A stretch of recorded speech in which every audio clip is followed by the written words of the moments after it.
Sir செங்கோட்டையனுடைய கட்சி பதவி பறிக்கப்பட்டிருக்கு sir. இப்போ இபிஎஸ் பேசுறது, அதை நீங்க எப்படி சார் பாக்குறீங்க? விநாச காலே விபரீத புத்திம்பாங்க. கரெக்டா? அதுதான் ஒரே ஒரு செங்கோட்டையன் ஒரு மூத்த தலைவர்.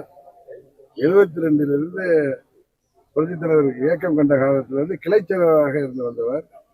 77 தொடர்ந்து சட்டமன்ற உறுப்பினராக புரட்சி தலைவர் காலத்துல மாவட்ட கழக செயலராக இருந்தவர்.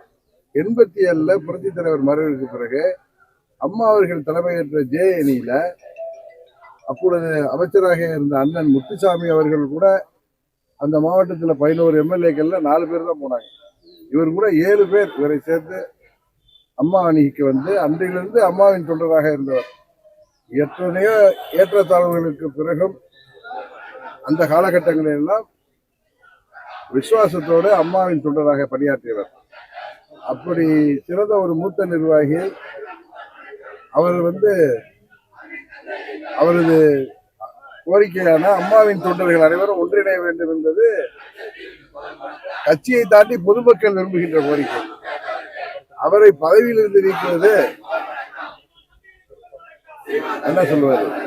அதான் நான் சொன்னேன், கெடுவான் கேடு நினைப்பான், விநாச காலை விபரீத புத்தி என்பார்களே, அது போல ஒரு செயல் நடத்திருக்கிறார்கள். அது அவருக்கு பின்னடைவு அல்ல, அதை செய்தவர்களுக்கு தான் பின்னடைவு என்பதை காலம் உணர்த்தும்.